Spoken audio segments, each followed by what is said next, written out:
एक लड़की जिसने एलएलबी की पढ़ाई की होती है, घर वाले उसकी शादी एक लड़के से कर देते हैं और शादी के मात्र 2 महीने के बाद वो लड़की उसे तलाक देकर अपने घर वापस आ जाती है और उसके कुछ ही महीनों के बाद होता है यहाँ पर इतना बड़ा कांड कि उस लड़की की डेड बॉडी एक नहर में तैरती हुई मिलती है। दोस्तों, क्या था उसके पीछे जो इतना बड़ा कांड हो जाता है? कौन-सी इतनी बड़ी कहानी थी? अगर आप भी जानना चाहते हो तो वीडियो को जरा-सा भी स्किप ना करें और वीडियो को अंत तक ज़रूर देखें। आइए दोस्तों, जानते हैं पूरा मामला क्या था। नमस्कार, जय हिंद। आप देख रहे हैं एपीएच न्यूज़ राहुल रावत के साथ। तो दोस्तों, आज की जो हकीकत की घटना आपको बताने जा रहा हूँ, उत्तराखंड में एक जिला पड़ता है हरिद्वार और इसी का गंगनहर थाना क्षेत्र इलाका है। इसी के अंतर्गत एक जगह आती है गांधीनगर।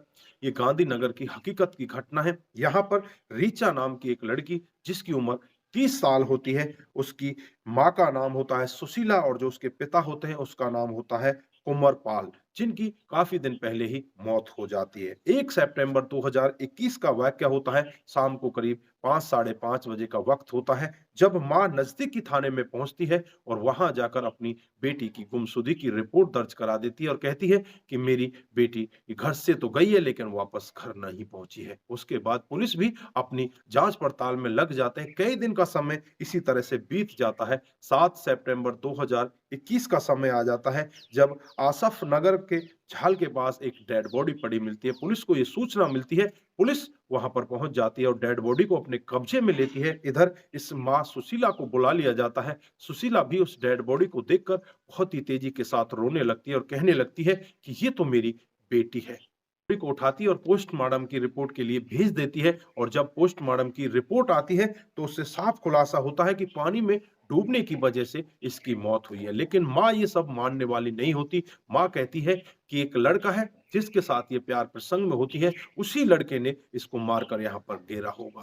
मुझे पूरा यकीन है, उस लड़के को आप गिरफ्तार करो। उसके बाद वो लड़के का नाम बताती है। लड़के का नाम अजय सिंह होता है, जो आजाद नगर का रहने वाला होता है, जो एक फोटोग्राफर होता है, जिसकी शादी हो चुकी होती है। 3 इसके बच्चे होते हैं। जब इसके पास पुलिस पहुंचती है तो वहां जाकर पुलिस इससे जांच पड़ताल करती है, लेकिन ये कहता है कि मैं ऐसा नहीं कर सकता, मैं तो उससे मिला ही नहीं। लेकिन जब पुलिस इस लड़की के मोबाइल की सीडीआर रिपोर्ट निकालती है, लास्ट लोकेशन निकालती है, तो उसमें साफ खुलासा होता है कि लास्ट बार इसी अजय से इसकी बात हुई है और इसकी लास्ट लोकेशन भी वहीं पर है जहां पर इस लड़की की होती है।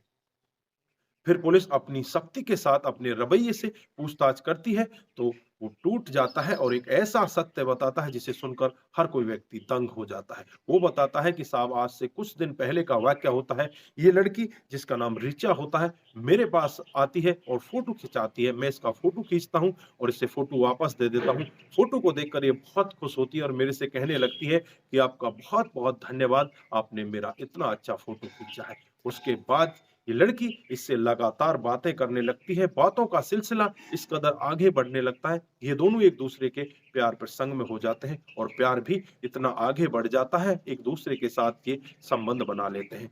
जो लड़का होता है वो इस सब के बारे में इसे बता देता है कि मैं शादीशुदा भी हूँ और मेरे 3 बच्चे भी हैं। लेकिन ऋचा इस सब से कोई परहेज नहीं करती। वो कहती है कि मुझे इससे कोई मतलब नहीं है, मैं सिर्फ तुमसे प्यार करती हूँ, मैं तुम्हारे साथ शादी करना चाहती हूँ।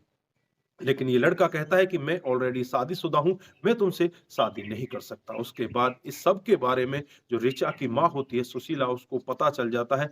सुशीला इस सब को रोकना चाहती है। वो अपनी बेटी से कहती है कि तू इस लड़के से मत मिलाकर, ये तेरे लिए अच्छा नहीं होगा। लेकिन लड़की रुकने वाली नहीं होती और फिर माँ उस लड़की की मर्जी के बगैर पड़ोस में ही एक लड़के के साथ उसकी शादी तय कर देती है। शादी होने के 2 महीने बाद ही वो उसे तलाक देकर वापस अपने घर पर आ जाती है। इसी तरह से धीरे-धीरे समय बीतता रहता है और ये इसी लड़के से मिलती रहती है। माँ बहुत ज़्यादा परेशान होती है, माँ इसे रोकने का भी यत्न करती है, लेकिन ये रुकती ही नहीं और 1 सितंबर 2021 का वक़्त होता है, जब माँ इस लड़के को और अपनी लड़की को घर के अंदर बातचीत करते हुए देखती है, तो माँ इस लड़के को डरा धमकाकर यहाँ से भगा देती है, बुरा भला उससे कहती है, ये लड़का यहाँ से चुपचाप चला जाता है। जो लड़की होती है ऋचा, वो बहुत ज़्यादा परेशान होती है, परेशान होकर अपनी माँ से कहती है कि तुमने बहुत बुरा किया। उसके बाद इस लड़के के पास फ़ोन करती है जिसका नाम अजय सिंह होता है। अजय सिंह इसका फ़ोन उठाता ही नहीं, बार-बार इसको फ़ोन करती है और बार-बार फ़ोन करने के बाद ये फ़ोन उठा लेता है और इस लड़की से कहने लगता है कि अगर तुम मुझसे बात करना चाहती हो तो 2 शराब की बोतल लेकर गंगा नहर के किनारे आ जाओ। फिर ये लड़की शाम को करीब 5 बजे अपनी स्कूटी उठाती है और स्कूटी उठाकर रास्ते से जो शराब का ठेका होता है उससे 2 बोतल लेती है और बोतल लेकर गंगा नहर के किनारे पहुँच जाती है और वहाँ जाने के बाद फिर इस लड़के अजय सिंह को फ़ोन करती है। अजय सिंह वहाँ पर आ जाता है। अजय सिंह आने के बाद फिर ये दोनों मिलकर शराब पीते हैं और शराब पीने के बाद जो लड़की होती है इससे बार-बार यही दबाव बनाने लगती है कि मैंने तुम्हारे लिए अपने पति को छोड़ दिया, मैंने अपना घर बर्बाद कर लिया, मैं तुमसे शादी करना चाहती हूँ, तुम मेरे साथ शादी कर लो। लेकिन यहाँ पर अजय इससे साफ मना कर देता है कि मैं तुम्हारे साथ शादी नहीं कर सकता क्योंकि मैं ऑलरेडी शादीशुदा हूँ। लेकिन ये लड़की कहती है कि मैंने एलएलबी ऐसे ही नहीं की, मैं तुम्हें कोर्ट में घसीट कर ले जाऊँगी।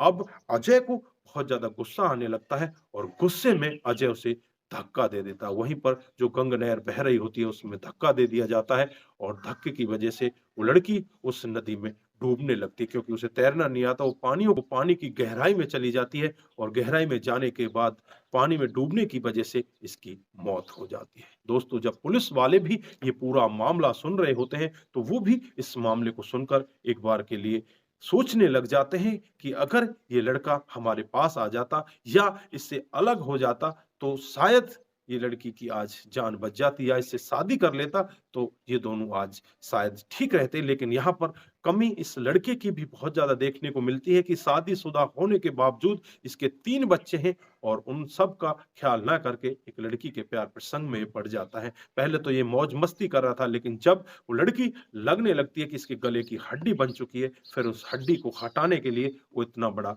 कांड कर देता है। उस लड़की को जिंदे ही नदी में फेंक देता है, जिसकी वजह से उसकी मौत हो जाती है।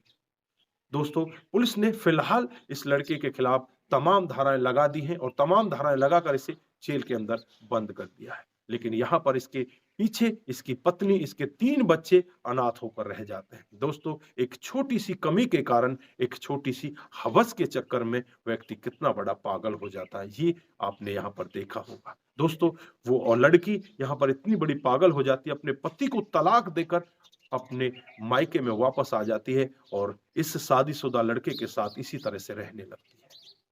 तो दोस्तों, यहाँ पर आप क्या कहना चाहते हैं? आपको किसकी ज़्यादा कमी लग रही है? आपकी जो भी राय है एक बार कमेंट बॉक्स में ज़रूर दीजिएगा। दोस्तों, इस घटनाक्रम को सुनाने का उद्देश्य सिर्फ़ आप लोगों को जागरूक करना है, आपको बताना है कि हमारे समाज में इस तरह की घटनाएँ भी हो रही हैं। दोस्तों, आज के लिए बस इतना ही। फिर मिलते हैं किसी नए मोड़ के साथ, तब तक के लिए आप अपना ख्याल रखें, अपने परिवार का ख्याल रखें, सतर्क रहें, सावधान रहें और ऐसे क्राइम को अपने आस-पास ना होने दें। नमस्कार, जय हिंद, जय भारत।